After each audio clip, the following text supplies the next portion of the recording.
다윗이 밧세바를 취하고 그녀의 남편 우리아를 죽인 큰 잘못을 저지른 후 그는 온 마음으로 자기의 죄를 회개했어. 하나님께서는 다윗을 용서하시고 죽이지는 않으셨지만 그에게 큰 징계를 내리셨어. 다윗은 어떤 징계를 겪어야 했을까? 다윗은 여러 아내를 통해 많은 자녀를 두고 있었어. 그런데 장남 암논이 이복누이 다말을 사랑했어. 결국 암논이 그녀를 강제로 범했어. 이를 알게 된 다말의 친오빠 압살롬은 암논에게 복수할 계획을 세웠어. 2년 후 압살롬은 잔치를 열고 암논을 초대해 술에 취하게 한 후 그를 죽였어. 이후 압살롬은 그 술로 도망갔어. 압살롬이 도망간 지 3년이 지나자 다윗은 그 아들을 그리워했어.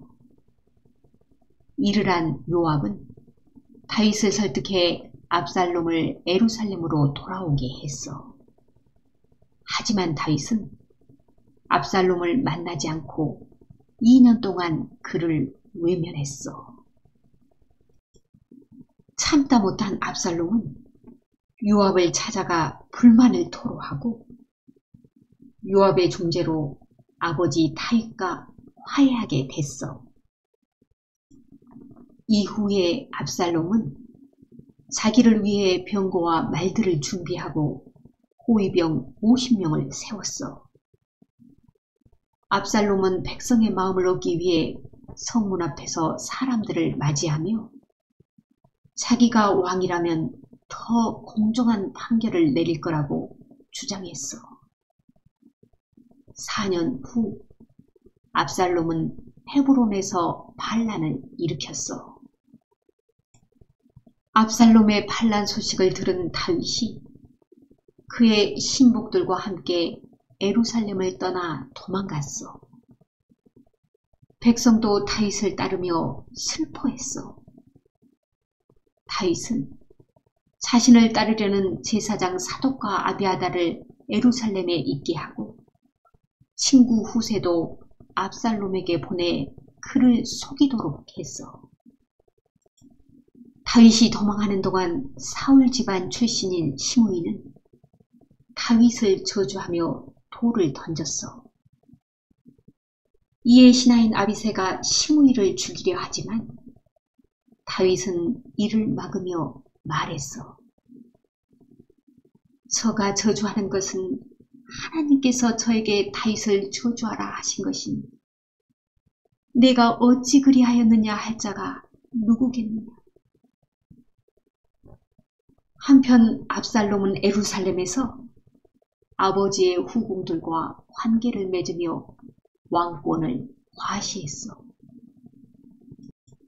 이어 압살롬의 책사 아히도벨이 다윗을 즉각 공격할 것을 조언했어. 반면 후세는 시간을 두고 군대를 모아 공격해야 한다고 주장했어.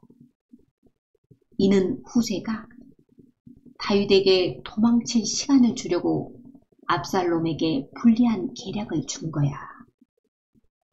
그 사실을 모르는 압살롬은 후세의 계략을 따랐어. 그래서 다윗은 요단강을 건너 피신할 수 있었어. 무사히 피신한 다윗은 그와 함께한 백성을 계수하고 군장을 세워 싸울 준비를 했어. 다윗이 싸우러 나가는 군장들에게 압살롬을 죽이지 말라고 명령했어. 다윗의 군대가 압살롬의 군대를 격파했어. 압살롬은 도망치다 머리가 상수리 나무에 걸렸어. 이를 발견한 요압이 다윗의 명령에도 불구하고 그를 창으로 찔러 죽였어. 다윗은 아들의 죽음을 깊이 슬퍼하며 통곡했어. 이후 다윗은 그 신복들과 함께 예루살렘으로 다시 돌아왔어. 그 즈음 베냐민 사람 세바가 반란을 일으켰어. 이스라엘 사람들이 다윗 따르기를 그치고 세바를 따랐어. 다윗의 신하 요압이 세바가 숨어있는 아벨을 포위했어. 그런데 그곳에 살던 한 여인이 백성과 함께 세바의 머리를 베어 성벽에서 던져 요압에게 넘겼어. 결국 반란은 진압됐어. 하나님께서는 그 자녀가 잘못하면 죄에 빠져 살지 않도록 징계하셔. 하지만 그 자녀를 다시 일으켜 세우셔. 사무엘하 7장 14절에서 15절. 나는 그 아비가 되고 그는 내 아들이 되리니 저가 만일 죄를 범하면 내가 사람 막대기와 인생 채찍으로 징계하려니와 내가 내 앞에서 패한 사울에게서 내 은총을 빼앗은 것 같이 그에게서는 빼앗지 아니하리라. 다윗은 큰 죄로 인해 하나님의 징계, 즉 자녀의 죽음과 반역을 견뎌야만 했어. 하지만 다윗은 자기를 공격해오는 사람들과 상황을 자기가 마땅히 받아야 할 징계로 받아들였어. 하나님께서는 돌이키는 자를 기뻐하셔. 자, 그럼 오늘은 여기까지 할게. 사랑해.